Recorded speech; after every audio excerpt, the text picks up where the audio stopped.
láti dé ọ̀bọ ni wá sí Ádámù ló fi tàn yẹjú ẹ̀. وفي كتاب له نظام التعليم العربي وتاريخه في العالم الإسلامي. bẹ́ẹ̀ ni tó bá lọ sínú nìsọ́mù tàlím ìtàn ni bàbá fi múlẹ̀ níbẹ̀ tí wọ́n sọ yí pé.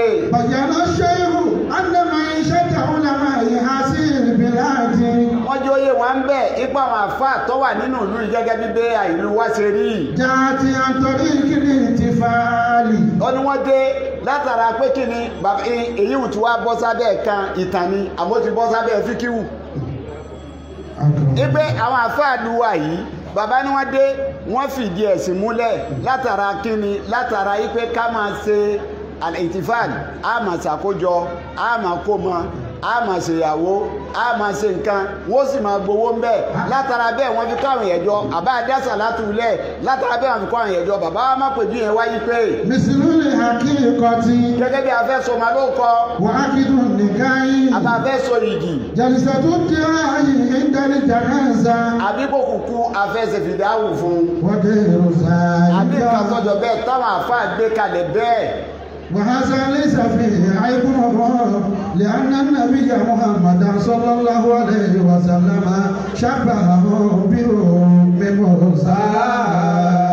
bàbá ní ليس فيه عيب nínú fẹ́ tí wàá mọ̀ nù ó ti mọ̀ fún ọkọ̀ tí bọ́ sínú fíkíwù bàbá lè tán bàbá wa gbé wá yìí tán máa fà yìí gbé wá wọ́n máa sọ ọmọ lóko èyí tí wọ́n gbé wá yìí kí wọ́n máa ṣe súnú kí wọ́n máa ṣe ìyàwó kí wọ́n máa so igi ọdún bàbá lè sọ kò sí àléébù ń bẹ nítorí pé arápèjúwe rẹ̀. أن النبي صلى الله عليه وسلم شبههم بأم موسى التي ترده ولدها وتابس أجرها.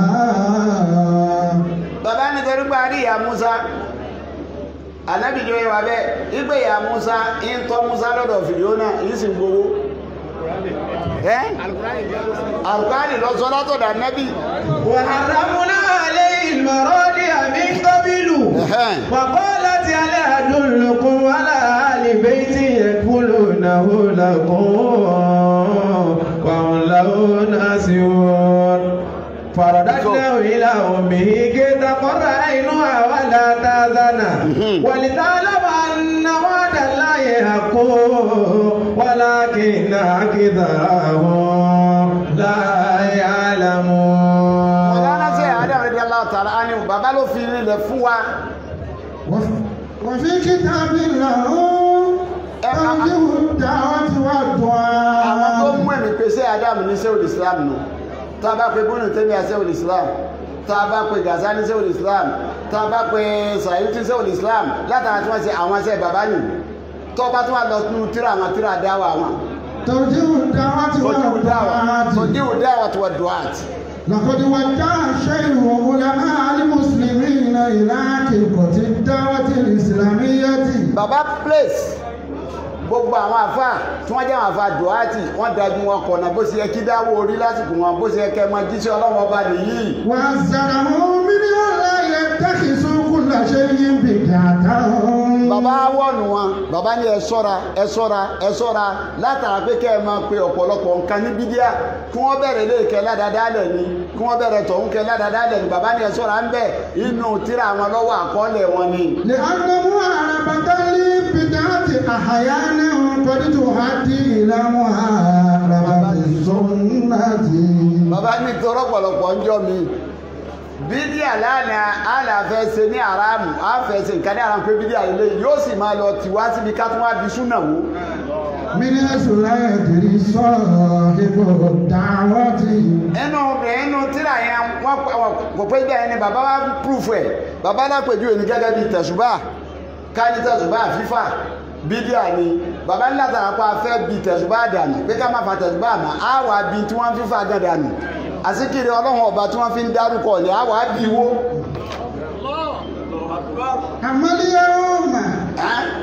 àmàlìyàwó èyí tìrà fún wa lára fọ̀tí lábẹ́mù. ìtì bẹ́bẹ̀ yẹn nípa tàríù pèsè àdámù àǹfààní tó bá kò níbẹ̀ wá lọ tó dà àwọn àǹfààní tí wọ́n sọ yí pé al-mufassirun àwọn tí wọ́n máa ń pa tẹ̀fsírì ọlọ́run ọba tí wọ́n máa fa tí wọ́n sì máa gbọ́yé tá à ń pè ní tẹ̀fsírì ìyẹn lọ́wọ́ máa fà lọ yí pé wọ́n ṣàfihàn ọ̀rọ̀ kan sí al-Imam Abu Hanifa an-Nu'man ipe ọ̀rọ̀ tí wọ́n ṣàfihàn sí yẹn àwọn afáà ní kò gbọ́dọ̀ jẹ́ pé Abu Hanifa lọ́lọ́rọ̀ wọn aya kan náà nínú al-Qur'an lọ Suratul Fatir aya 27 aya wọn bí àwọn kan ṣe gbé wá tí wọ́n ṣe wí àwọn afáà ní lágé Abu Hanifa Nu'man kò gbọ́dọ̀ jẹ́ pé òun lọ sọ ọ̀rọ̀ yẹn kí láya náà wí. Alam tara anna Allaha anzala minas samaa'i ma'an fa akhrajna bihi thamaratin mukhtalifan alwanuha wa minal jibali judadun bidun wa umurun mukhtalifun alwanuha wa gharabibu sud wa minan nasi wad-dawwabi wal an'ami mukhtalifun alwanuhu kadhalika innama yakhsha Allaha min ibadihi al-ulama'u inna Allaha azizun ghafur. Aya wọn náà mo fẹ́ lọ aya tó kàtà wọn náà ni. Wa minan nasi. Fi gbogbo wa minan nasi ilẹ̀ innama yakhsha Allaha min ibadihi al-ulama'u. Innama yakhsha Allaha min ibadihi al-ulama'u. Àwọn kan wá ní ìgbà tí Abu Hanifa fẹ́ ké Allahu yẹn ó wá fún ní dómà yàásà láwù àlùlámà wọ́n wá gbé ní fatia tó bá ìtí wá tú báwù Ọlọ́run bẹ̀rù àwọn àfáà ní ọjà sí bí àràfí kan bá ti lẹ́nu Kùránì ó ti nítumọ̀ mí tó bá dí ó ti nítumọ̀ mí àmọ́ tó bá já sí pé ismu jalal gẹ̀ta fún ní Allahu òfin fatia ọwọ́ àgbà fún làmáwò yẹn ní dọ́mà èyí wù lójú kéwú yí pé innama yakhsha Allaha min ibadihi al-ulama. Tábà nínú ayé ìfẹ́ nìkan bẹ tí fi bẹ̀rù Ọlọ́run táwọn àfa kò sẹ́ni tí fi bẹ̀rù Ọlọ́run táwọn àfa èyí wù lójú kéwú òun ló fà tó fi já sí pé al-Imamu Sàbí Imamu Sàbí ó di ọ̀rọ̀ yẹn nìkan ó wá ṣe tíra ó wá lẹ́fà tíra lérí rẹ̀ Imamu Sàbí ó wá pè tíra náà ní ẹni Abu Hanifa an-Nu'man ó wá so kọ tíra ní Manaqibul Imam Abil Hanifa odidi tíra ní tó bá kà tí Imamu Sàbí ṣe láti sọ pé ọ̀rọ̀ wọn ò gbọ́dọ̀ jẹ́ bẹ́ẹ̀ tó lẹ́ni tó ma tafsiri ni ètò ìfẹ́ àmà pé bàbá gan fúnra ara wọn bí sáàtì wò lánàá Sheikh Adam rẹ̀ bí Allahu ta'ala ánìwò tó bá wo àìmọye tafsiri bàbá tí wọ́n wá ṣe ní tí wọ́n kọ́ lẹ́nu Al-Qur'ani báyìí bàbá ò ní hùn bí wọ́n ṣe ń tù ú kọ́ bí wọ́n ti gbọ́dọ̀ tù ú mo lè mú ẹ̀kítáàfù mẹ́wàá wá fún ọ. nítorí àkókò ni tí mo jòkó tafsiri wọn tí wọ́n wá wò pé gbogbo eléyìí náà ó ti tó kí bàbá ó so níbi tafsiri láyé kí wọ́n tó lọ tọ́ ẹ pé àwọn ni wọ́n yanjú ẹ̀ fún wa nípa tafsiri bàbá náà sì jáko nípa fíkíwù bàbá náà jáko nítorí Ọlọ́run ní bùkátà ságbóyé ẹ̀sìn ní wọ́n fi fàwọn àfọ́ ní fíkíwù kúnú ẹ̀sìn bùkátà tí àgbóyé ẹ̀sìn yí pé bẹ́ẹ̀ àbá wọ́nà táàbí gbọ́ ẹ̀sìn wáyé ẹ̀sìn ọ̀dàrú nítorí àgbóyé ẹ̀sìn yóò sí láyé mọ́ lónìí láfi ní ọ̀nù ìtẹ́mi wí ni wọ́n wí a máa jọ gbọ́yé ìkẹ́kẹ́ táàsì mà ní pé ìkẹyẹ ọ̀kan lọ́lọ́n fún andrew mọ́nà kó wọ́n sọ Al-Qur'an nìkan lọ́nà wọ́n sọ Al-Qur'an inna nazzalna dhikra wa inna lahu lahafizun ẹgbẹ́ àtìkra síkra àfisún Al-Qur'an ya òun ni rántí tí wí Ọlọ́run láwa masuliya ya mọ̀tàwálà rẹ̀ èmi Ọlọ́run ní sọ àmọ́rẹ́ ẹ̀sìn àwa ló gbé fún Ọlọ́run ò sọ fún òun ráyè eléyìí wò lọ sí Suratu Tawba àyà 122 ma kana li ahlil madinati ní Tawba falawla wa ma kana al mu'minuna liyanfiru kaffatan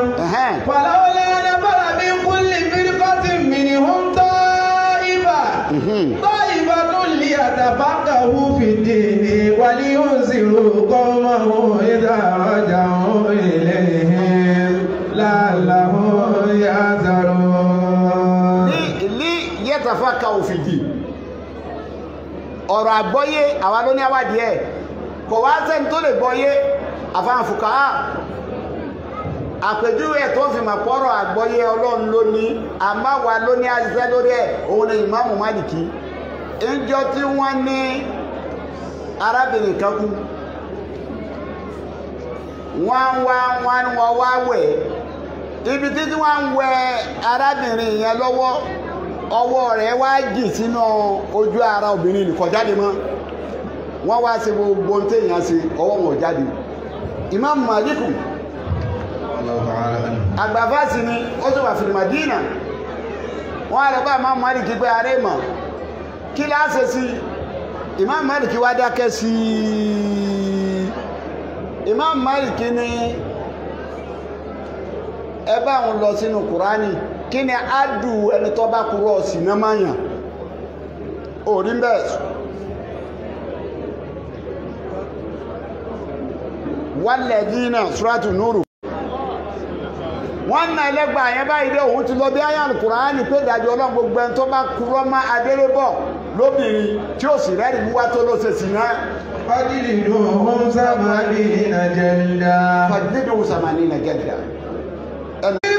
منهم طائفة ليتفقهوا في الدين ليتفقهوا في الدين. So Islam. الشيخ آدم شيخ الإسلام. èyí tí wọ́n ti ráńdọ̀ ọ̀pọ̀ ẹ̀ bá mi kọ́ ìpà yẹn ọ̀sà ọ̀nà ara wọn ni.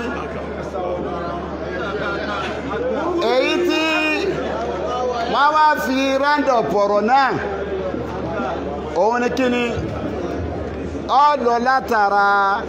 وما كان المؤمنون لينفروا كافة فلولا ما بكل فرقة منهم طائفة ليتفقهوا في الدين ولينذروا قومهم إذا رجعوا إليهم لعلهم يحذرون.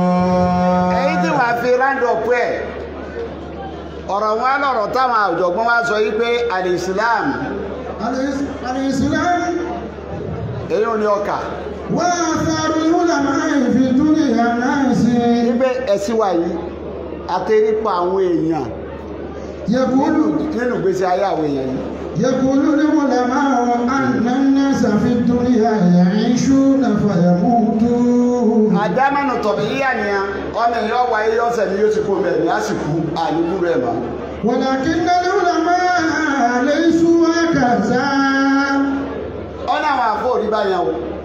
لذلك قال بعضهم الجاهلون فموتى قبل موتهم والعالمون وهم ماتوا بآياهم والعالمون ماتوا بآياهم. ọ̀rọ̀ gbèsè ayé àwọn àfọ̀ òrí báwọn bá kú ó sì máa ṣẹ̀mí kí ni wàá mú wọn ṣẹ̀mí kí ni nǹkan tí sì mú wọn ṣẹ́kù àwọn onímọ̀ wa wò pé iṣẹ́ táwọn àfáà máa ń ṣe láyé pọ̀ gan-an àmọ́ iṣẹ́ tí mú wọn ṣẹ́kù wọ́n tírèsì ẹyọ kan wọ́n ní kí ni mú wọn ṣẹ́kù wọ́n ní al-kitab. وخير ما يبكي أثر الإنسان هو الكتاب. àfáà tọrọ ń bá rọ lọ́rọ̀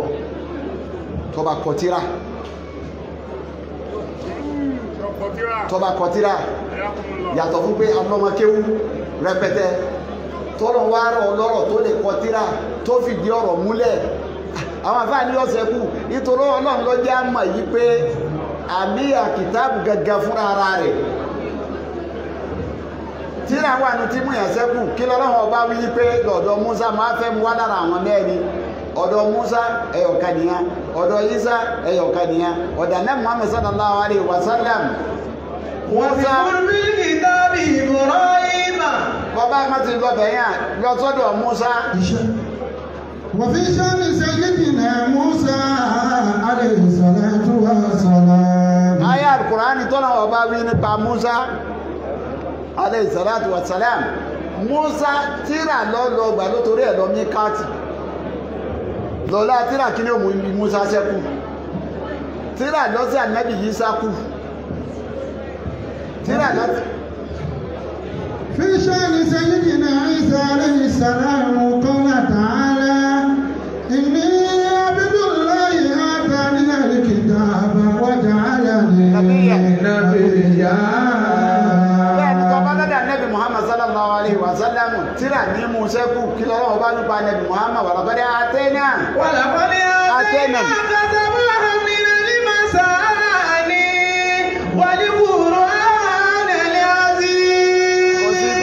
Kò sí ilé sábìlì màsá ní tíra ní. Tíra ní mú àfa sẹ́kù táwọn èèyàn bá rí iṣẹ́ ọwọ́ àfa. Gẹ́gẹ́ bí àṣẹ ìsìnkáka sátìbí ọmọ mẹ́sàdì ni. Tíra lọ́kọ làwọn wá bá tíra rẹ̀ ńlẹ̀ yìí pé ṣé ọ̀kan nínú àwọn àgbàfà láyé sì lélẹ́yìí tó falẹ̀ yá báyìí tó kọ adúrú tíra tó tó yìí wọ́n ní àwọn àfáà náà lọ fa tí wọ́n fi ń gbóṣùbà fún un. ọ̀rọ̀ ayé tún jẹ́ máa dáhùn fúdọ̀lá fàṣù bírú ya ti ṣe ìgbìmí sí ọ̀ṣà àti bí bírú ya ti ṣe ìgbìmí sí ọ̀ṣà àti bí. tíra sátìbí ni wọ́n bá àbúrò sí àsàtìbí wọ́n bá tíra rẹ̀ tọ́ wà láfàkalẹ̀ ni wọ́n wá rí pé èèyàn ló ṣiṣẹ́ báyìí bí ká máa wo Islam fi Nàìjíríà fún ṣe Adam bí ká máa wo nìsọ́mù talim fún ṣe Adam bí ká máa wá tìrùkọ̀ báyìí Yorùbá fún ṣe Adam bí ká máa wo tọ̀jíwù dáwà fún ṣe Adam dáwà wà dùhátì fún ṣe Adam àdínù nàṣíyà fún ṣe Adam àwọn aka wọn tíra wọn bẹ́ẹ̀ wọ́n wá rí tíra sátìbí bẹ́ẹ̀ làwọn wá wo pé sátìbí èèyàn ní sátìbí bí sábìsì ṣe wá tóun nínú sámánì rẹ̀ tí wọ́n ń fún ṣúẹ̀ tí wọ́n ń pọ́n lé bẹ́ẹ̀ ni ṣé Ádámù náà ṣe ní lọ́dọ̀ tiwa àwọn ọmọ yìí rẹ̀ ni wọ́n wá ń sọ pé. ráìtù jama àtàkùnlá àbáṣu. ó ní mo rí àwọn tíìmù mo rá àwọn jọ̀mọ́ kan fún dáadáa òfòṣù àwọn ẹni ńlá ni wọ́n àwọn ẹni yìí ni wọ́n tí wọ́n ti jèrè pẹ̀lú pé kí ni. bírú yà ti ṣe ìkìmísí rọ̀ṣà síbi. ó ní kí lọ́jọ́ wọn ó jèrè torí pé wọ́n gan ní abúlé ìṣe akásátì bí báwa náà ṣe gan ní ṣé Ádámù rẹ̀ bí Allahu ta'ala ánìwò ó ní wọ́n gan ní ẹ̀ báyìí pé èèyàn lọ́pọ̀ báyìí. wàkúlù yóò á ti mú àyùsí ní. ó ní gbogbo pátápátá wàkúlù wọn mọ̀ yóò á sí mú àyùsí ní. yóò á sí mú ó ní wọ́n ń gbé tóbi. wàyùsí ní. wọ́n pàtàkì sẹ́wùsà àti bí wàyùsí ní ó ní wọn ò máa gbé tóbi kí wọ́n pàtàkì ẹnìkan wàyùsí ní wọ́n tún kì wàyùsí ní wọ́n yìn wàyùsí ní wọ́n bàbàrà sẹ́wùsà àti bí. kàtàsí mi sọ́ábàtì lè nàbí yé kàtàsí mi sọ́ábàtì lè nàbí yé. ó ní wọ́n ṣe fún sẹ́wùsà àti bí gẹ́gẹ́ báwọn sábẹ́ sí máa ṣe fún àná ó ní màá sí Ádámù tá à ń ṣe kèétó torí gbogbo ń táwọn àfáà tá à ń sọ yìí tó o bá lẹ́nìkan tó tako sí Ádámù àbọ̀ bá fẹnu àbùkàn sí Ádámù àbí kò mọ iṣẹ́ Ádámù àlèjà torí kò nírú ẹ̀ wàláì kò nírú ẹ̀ báyìí kò síyà bẹ́ẹ̀ àwọn Yorùbá máa kòwé kan wọn lómi gan ní mojú omi gan ọdẹ apẹ̀kìrì ní ọdẹ apàdán ẹni tó bá nírú sí Ádámù àbọ́bá máa bírú sí Ádámù ṣe rí lọ́dọ̀ àwọn ojú ẹ̀ ní ó fún bàbá iyì rẹ̀ ní ó fún abẹ́ni tí wọ́n bá jáde lé wọn ẹjọ́ dà fún yín babalábàjì àbí nùra wọn irú ẹ̀ jáde nùra wọn yá ọjọ́ àwọn tiwa ẹni tó bá tako bàbá kò ètò ẹ̀yẹ kí ọmọ ká náà ni pé ọlọ́mọsá fọ̀nà mọ́ ẹni tó dúró ẹni máa yẹ ni àwa kọ́là ń sọ pé bàbá pọ̀ àràbò bàbá lọ́rùn ó ti ṣiṣẹ́ rẹ̀ kalẹ̀ kó tó lọ ni wọ́n ti sẹ́rẹ̀ kalẹ̀ kí wọ́n tó lọ ní. wọ́n ti sẹ́rẹ̀ kalẹ̀ kí wọ́n tó lọ ní. wọ́n ti sẹ́rẹ̀ kalẹ̀ kí wọ́n tó lọ ní. iṣẹ́ yìí ó sì kọjá aṣẹ́ tí èyí ò táàmà òyìn iṣẹ́ tó ṣe fojú rí ni. iṣẹ́ tó ṣe fojú rí ni. iṣẹ́ tó ṣe fojú rí ni. tá a lè tọ́ka rẹ pé ó yá lọ wò yí lọ wò yí lọ wò yí lọ wò yí. tọ́ ọba lẹ́mí ìgbàfà fún. tọ́ ọba lẹ́mí ìgbàfà fún. tọ́ lẹ́mí òótọ́. tọ́ lẹ́mí òótọ́. nítorí ṣé Adam lẹ́bí aláwọ̀ta. aláàbí Adam aláàbí ọdún sí wọn. nǹkan tí bàbá ní ju ẹgbẹ́ wọn lọ. nǹkan tí bàbá ní ju ẹgbẹ́ wọn lọ. mo tírèsì ẹ̀ síbi mẹ́rin. àbálá òun wò bíbí mẹ́rin. àkọ́kọ́ tí bàbá ní ju ẹgbẹ́ ẹ̀ lọ ni àtàfání. bàbá tán sínú tí ń ṣe ni. wọ́n tán sínú tí wọ́n ṣe ni. tọ́ pé gbogbo ń tọ́ bá rọ́ọ̀lù wọn bẹ́ẹ̀ kò nítorí ẹ̀ padà. wọn ò ní padà bẹ́ẹ̀. ẹlẹ́ẹ̀kejì asabat. bẹ́ẹ̀ bẹ́ẹ̀ nílẹ̀. bàbá ó stand. nítorí mà fún stand bàbá wa rájú sọ̀rọ̀ kánjú onígbà wọn ìtàfi wọn nígbà táwọn wà láti àrí bàbá wa pe àwọn ipe rájí tọ́nà bá ní ọba wọn tó wá yẹ pé àwọn wá tán lérè yìí táwọn ti lọ nínú ẹ̀rọ ẹ̀mọ́ kọ́ntínú ẹ̀ lọ ètò pàdé lọ́nà àwọn kò dẹ́rù bá ọ gbọ́dọ̀ lè sọ pé ọ fẹ́ dèèyàn láyé kí sàlẹ́ǹjì ayé ọmọ fi ọ́ kí pléènì ó torí yí pé ọ fẹ́ lọ òun wá rí tọ́pìlẹ̀sì ọwọ́ àánú kùrukùru yín fì kọ́mọ wá pánìkì destination lọ́kàn ń kọ́sà ti débi tí lọ ní kí lọ́kàn pẹ̀lú pé kí lọ́kàn pẹ̀lú kátẹ́gùn fa. ìkúlì ìlà sáwìlì ìlà àkàtún wàlá kí àzìzò bìrìyà lìsàbà. bàbá nìyẹn ẹlẹ́kẹta ó lè sọ sí ìdílé ríṣẹ́ àfikún ọgbọ̀nà kásọ́ra rẹ̀ pọ̀ mọ́ Ọlọ́run yàtọ̀ fún gbọ́gbára láwọn èèyàn torí èèyàn lè padà. ẹjọ́ tí wọ́n wà ní city hall tí ilẹ̀ wa ń gbóná lérí pé wọ́n ń sòótọ́ ìtí wọ́n sì ń sòfé fún àwọn èèyàn wọ́n wá lọ paná mọ́ wọn lẹ́nu pé ẹ paná àwọn àgbààgbà wọn àjẹkọ rí gbogbo ẹ wá dókun ó yẹ kí lè gbé bàbá mi jọ náà àbúrò pé bàbá lọ́lọ́run ó pọ́ lọ́wọ́ ọba rẹ̀ ó sì tún stand padà sí Ádámù nìyẹn dé gbogbo tó bá dé bá èyí tí wọ́n tún wá ní tọ́ga jù wá lóòótọ́ kódà bí òfin fọ bàbá yóò sòtọ́ o ó lè má fẹ́ fọ wọn bàbá ò ní wo pé mo fẹ́ sọ yóò lè dé mi náà wì wọ́n fi ìdí òótọ́ òun rinlẹ̀ pé kódà wá náà lọ́wọ́ ọ̀dà wa lẹ̀ ìdí òótọ́ òun bàbá òfin rinlẹ̀ wọ́n sì tún wá ní àdáálà wọ́n ní sẹ́yìn náà Ali karamallahu wajhahu òun pẹ̀lú ẹ̀wí bí kan jìyànjọ́ kan sọ̀rọ̀ ọ̀dà àbí àwà àdíwá lóhun fún olóò fún wọn á jọ kọ́ọ̀tù wọ́n á dé máa ká náà àdílóhun fún adájọ́ wá ń bí ìṣẹ́ ní àdì pé kí ni ẹ̀ta lẹ́lẹ́rìí rẹ̀ ọwá mọ́ òṣè ní ọmọ rẹ̀ adájọ́ ní ọmọ rẹ̀ lóhun pé kọjẹ́ rí rẹ̀ ta ní ọwà gbé tẹ́lẹ̀ lẹ́yìn rẹ̀ ó lẹ́nu tí ànábì sọ pé òun lásìwájú gbogbo ọmọ àdìjẹ́ náà adájọ́ nígbà ànábì ṣe lù kó wí dábẹ̀ tó ajá ti pé bóun bá jẹ́ ìrẹ́ kí ó gbà yóò náà mọ ọmọ wọn wá kọ́ máa jẹ́ rí wọn àgbẹ̀rún jẹ́ adájọ́ wá dájọ́ gbé Yẹ̀húdì àríwádìí mọ́ wípé wọ̀nyí o ní àdálà òsìwà lé ní ọ̀tọ̀ dédé mọ́ kí fún ṣe Ádámù wà láì bí ẹ̀jẹ̀ bàbá bá rọ̀gì bàbá ò ní torí ẹ̀gbáre fún o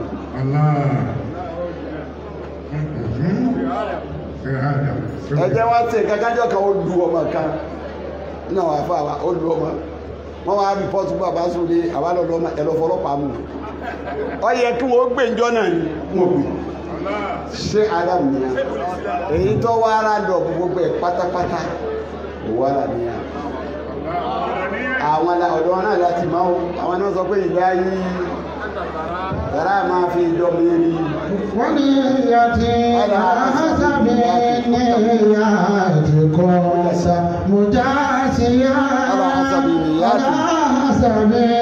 ní ìyá àti kọ́ ọ̀tà mọ̀já sí yá.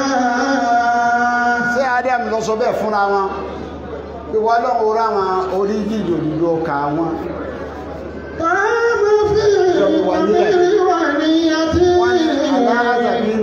níyàtì. aláṣàbí níyàtì kó tàmù jásíyà. bàbá ní bí àníyàn mi bá ṣe rí ní kó o ṣe san mí lẹ́sàn ìyẹn bẹ́ẹ̀ ló lè bọ́ta tí ó sọ yìí ọ̀wọ́n àmọ́ ọlọ́run wá fi hàn pé àníyàn wọn da lẹ́yìn wọn fi ń rí báyìí ọlọ́run máa bẹ́ yìí náà jẹ́ o ọlọ́mọ bẹ́ẹ̀ náà jẹ́ ọlọ́run máa bẹ́ yìí náà jẹ́ ọlọ́mọ bá jẹ́ ìjọ tó ní wọn bá mọ́ ìjọ tó ní wọn bá mọ́ kàrámà wọn kọ́ máa lékún kàrámà wọn kọ́ máa lékún orí wọn kọ́ máa lékún orí wọn kọ́ máa lékún iyì wọn kọ́ máa lékún iyì wọn kọ́ máa lékún òkìkí wọn kọ́ máa lékún òkìkí wọn kọ́ máa lékún ayatul kursi bàbá mudirul markaz inna a'tainaka afawa yasalunaka inna a'tainaka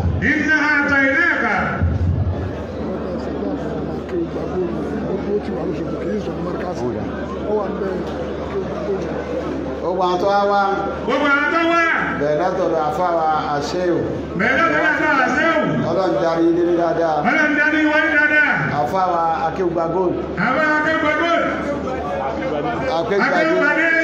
ọlọ́run bá dúró tì wọ́n ọlọ́run wọlá dúró ti tẹ́ǹsì fáyé yìí ọlọ́run má padà lẹ́yìn yìí náà bá wà pẹ̀lú yìí ayatul kursi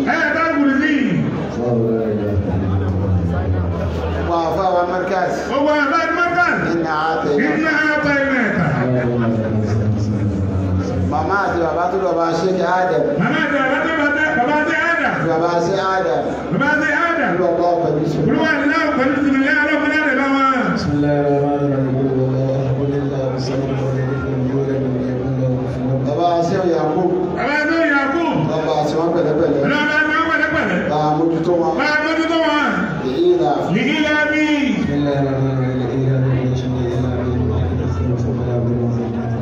látọ̀dọ̀ bàbá ṣé olùdíwàn ṣéèkì jamal ṣéèkì soban ẹ̀ka gbogbo tí jẹ́ àwọn obìnrin lápapọ̀ ìjọba bàbá ṣé àìdá إنا أعطينا ládàáyárí justice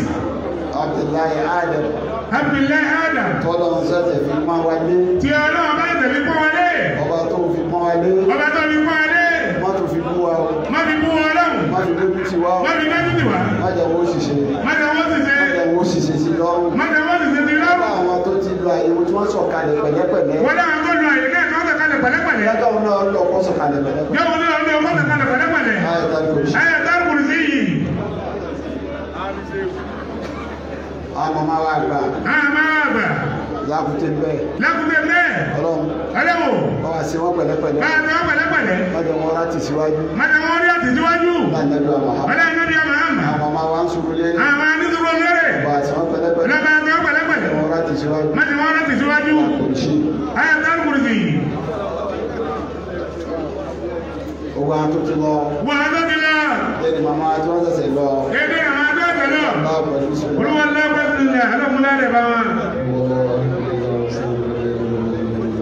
bàbá wa Hasan lọ́la pẹ̀lú sùúrù